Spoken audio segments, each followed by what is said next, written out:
This past week was a very big week in Washington, D.C., our nation's capital. Disgrace. Thanksgiving can't help but be a big deal in a town where nearly everyone gets the long weekend, except the lobbyists who put in long hours every day to rob you of any joy in your life. Donald Trump pardoned not one but two birds. One he named, "If she wasn't my daughter, I'd probably be dating her." The other he named, "The Boy." Whichever one. Sherry Finn took in some grand totals over at the bar over the holiday weekend, almost enough to pay off the extravagances the holidays so often bring. Because how do you say no during the holidays? Your parents want a new washer-dryer? You pool your resources and get them one, if not both. Your niece needs something called Let's Go Eevee? She says it's a computer game, but she can take it with you, which tells me she got a laptop at some point, and not even I have a laptop. I'm certainly not going to buy her a... What was I talking about?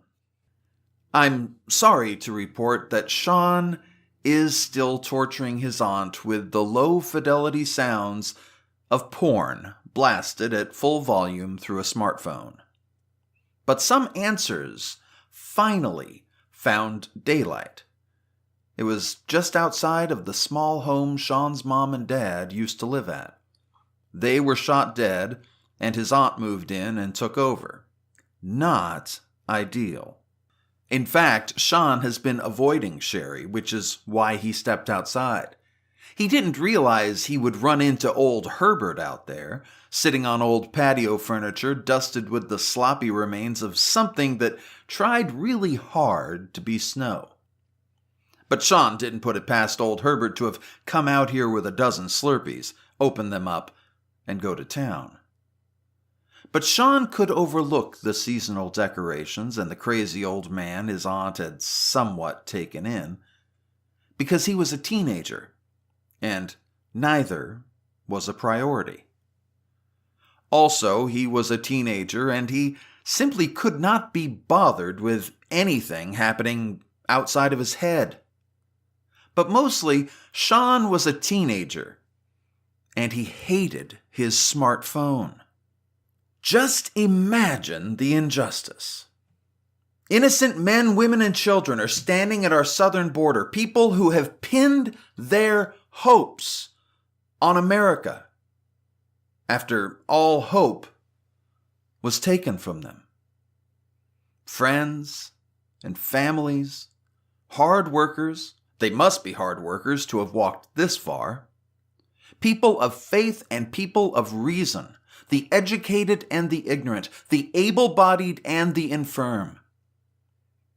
And our nation has turned their search for hope into nothing less than a hell on earth.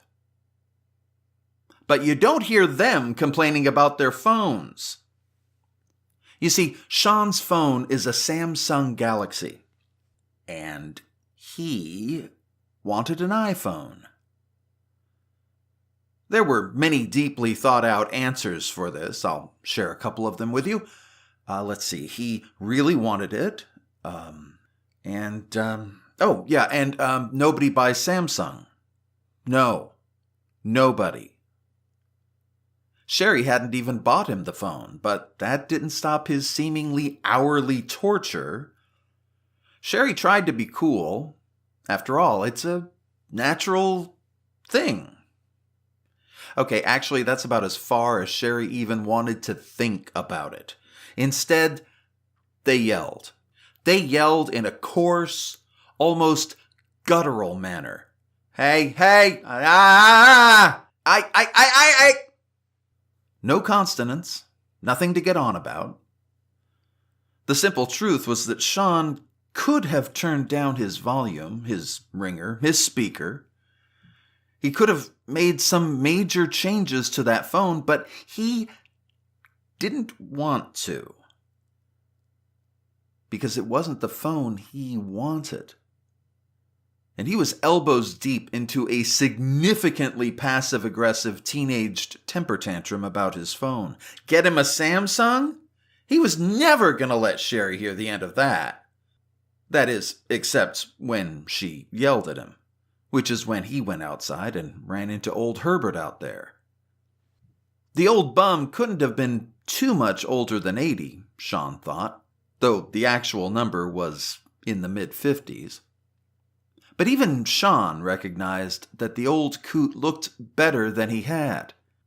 With winter nearly arriving, enough of it at least to inspire the kind of guilt Sherry Finn was certainly not used to, old Herbert hadn't so much as mentioned the temperatures. He didn't need to. Sherry's guilt told her, when Sherry was already offering him a place to stay.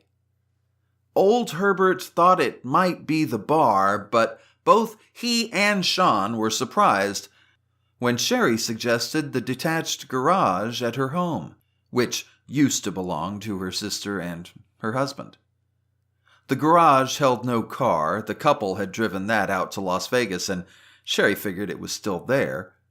But there were a preponderance of blankets, old, itchy blankets, the kind they put on a horse.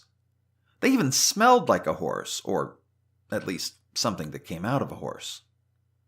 Sean sat in the patio chair beside old Herbert and asked him, "What are you doing out here?"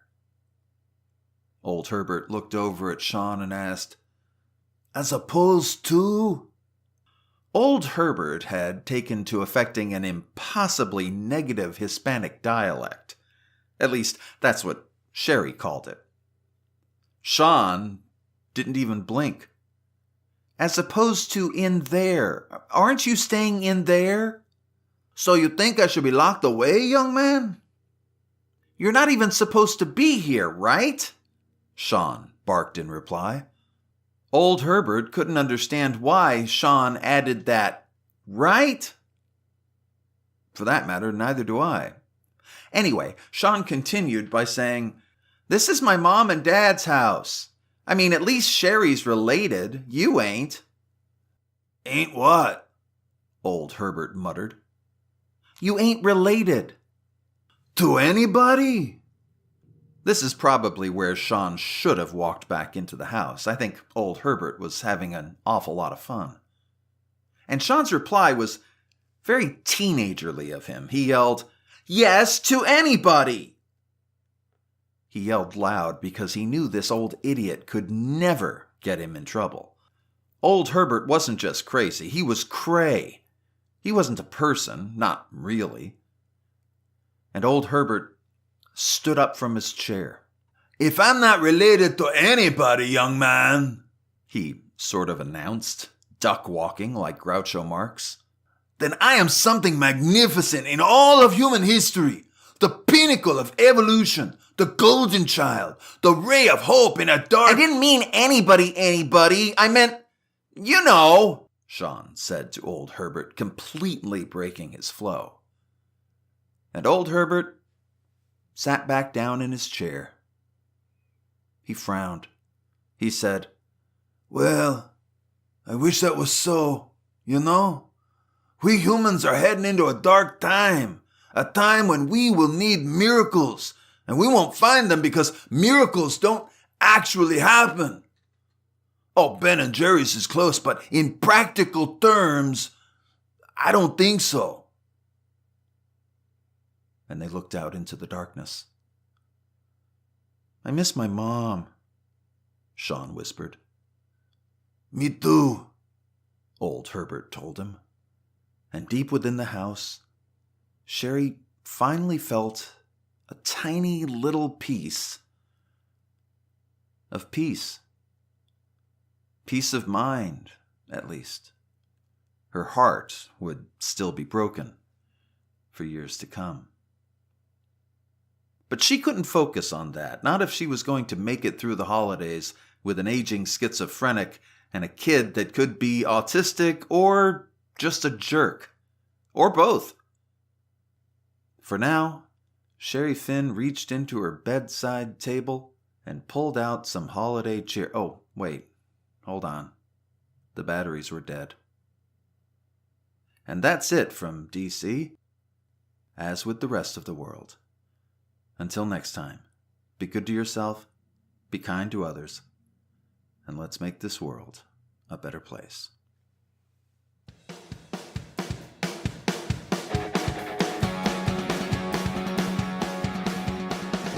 This is Ken LaSalle, and I just wanted to thank you for stopping by for this episode of DC Home. For more information about myself and the work I do, I invite you to take a look at my website at kenlasalle.com. You can also find my work on Amazon, Audible, iTunes, and anywhere you find books and audiobooks available online. You can also find me on Facebook, Twitter, and YouTube by searching my name, Ken LaSalle. And thank you, as always, for your support.